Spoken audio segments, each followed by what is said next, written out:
Hello everyone. நம்ம பார்க்குறது 10th மேக்ஸில் தேர்ட் சாப்டர் அல்ஜிப்ராவில் எக்ஸசைஸ் 3.17 செகண்ட் கொஸ்டின் பாருங்கள்.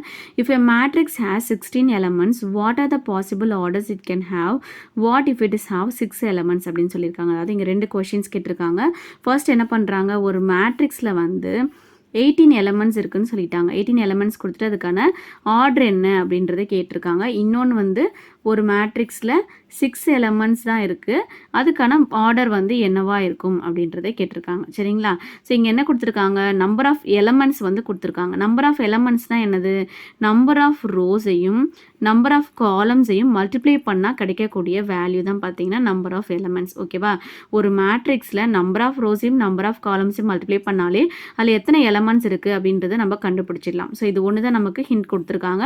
ஸோ இதை பேஸ் பண்ணி நம்ம இந்த ஆர்டரை வந்து கண்டுபிடிக்கணும். இப்போ ஆர்டர் வேணும்னா நமக்கு என்னென்ன தேவை, எம்மோட வேல்யூவும் என்னோட வேல்யூவும் தேவை இல்லையா? ஸோ அதை நம்ம இங்கேருந்து கொண்டு வர போகிறோம். இது பார்த்தாலே நமக்கு என்ன தெரியுது, ஒரு 2 நம்பரை மல்டிப்ளை பண்ணால் அது வந்து 18ன்ற வேல்யூவை கொடுக்குது அப்படின்றது தெரியுது இல்லையா? ஸோ இப்போ நம்ம என்ன பண்ண போகிறோம்னா, எந்தெந்த 2 நம்பரை மல்டிப்ளை பண்ணால் நமக்கு 18 கிடைக்கும். சரிங்களா? அந்த மாதிரி பாசிபிள் வேல்யூஸை வந்து நம்ம ஒரு பேராக எழுத போகிறோம். சரிங்களா? ஸோ பாருங்கள், ஃபஸ்ட்டு 18க்கு நம்ம எடுத்துக்கலாம். அதாவது mn is equal to 18 கொடுத்துருக்காங்க இல்லையா? ஸோ அதுக்கான பாசிபிள் பேர்ஸ் ஓகேவா எழுதிக்கலாம். Ordered purse. ஸோ இப்போ எந்தெந்த 2 நம்பரை மல்டிப்ளை பண்ணால் 18 கிடைக்கும்னு பாருங்கள். ஃபஸ்ட்டு டேபிள்லேருந்து போகலாம். 1 18s are 18, அதுக்கப்புறம் 2 9s are 18, 3 6s are 18, அதுக்கப்புறம் 4 டேபிள் 5 டேபிள் வராது, 6 3s are 18, அடுத்தது 9 2s are 18 கிடைக்கும். ஃபைனலாக நமக்கு 18th டேபிளில் தான் 18 கிடைக்கும்.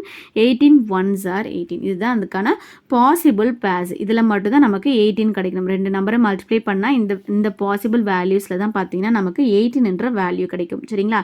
இப்போ இதை பேஸ் பண்ணி நம்ம ஆர்டர் வந்து எழுத போகிறோம். Therefore, possible orders when the matrix has 16 elements, ஓகேவா, ஈக்குவல் டு, இப்போ என்ன பண்ண போகிறோம், இந்த 2 வேல்யூக்கு நடுவில் ஒரு கிராஸ் போட போகிறோம். அவ்வளோதான். 1 cross 18, 2 cross 9, 3 cross 6, 6 cross 3, 9 cross 2, 18 cross 1. ஓகேவா? இதுதான் இந்த பாசிபிள் ஆர்டர்ஸ். ஓகேவா? 18 எலமெண்ட்ஸ் இருக்கக்கூடிய ஒரு மேட்ரிக்ஸ் வந்து இந்த மாதிரி பாசிபிள் ஆர்டர்ஸில் இருக்கலாம் அப்படின்றத நம்ம கண்டுபிடிச்சிருக்கோம். ஓகேவா?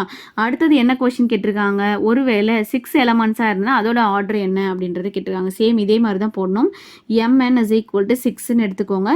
இப்போ என்ன பண்ண போகிறோம், பாசிபிள் பேர்ஸை கண்டுபிடிக்க போகிறோம். அதாவது எந்த 2 நம்பரை மல்டிப்ளை பண்ணால் நமக்கு 6 கிடைக்குதோ அதுக்கான பேர்ஸை வந்து ஃபர்ஸ்ட் எழுத போகிறோம். ஆர்டர்ட்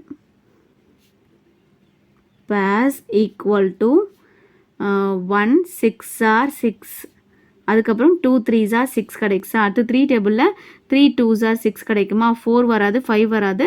ஃபைனலாக நமக்கு 6 டேபிளில் தான் 6 கிடைக்கும். 6 1s are 6ன்னு கிடைக்கும். ஓகேவா? ஸோ இப்போ என்ன பண்ண போகிறோம், சேம் இதே மாதிரி ஆர்டர்ஸாக எழுத போகிறோம். ஓகேவா? therefore possible orders when the matrix has 6 elements equal to, இப்போ என்ன பண்ண போகிறோம், இந்த பேர்ஸ்க்கு நடுவில் கிராஸ் போட்டு எழுத போகிறோம். 1 cross 6, 2 cross 3, 3 cross 2, 6 cross 1. ஓகேவா? ஸோ அப்போ ஒரு மேட்ரிக்ஸில் 6 எலமெண்ட்ஸ் வந்து டோட்டலாக இருக்குன்னா அதுக்கான பாசிபிள் ஆர்டர்ஸ் நமக்கு எப்படி கிடைக்கலாம், இந்த மாதிரி கிடைக்கலாம். சரிங்களா?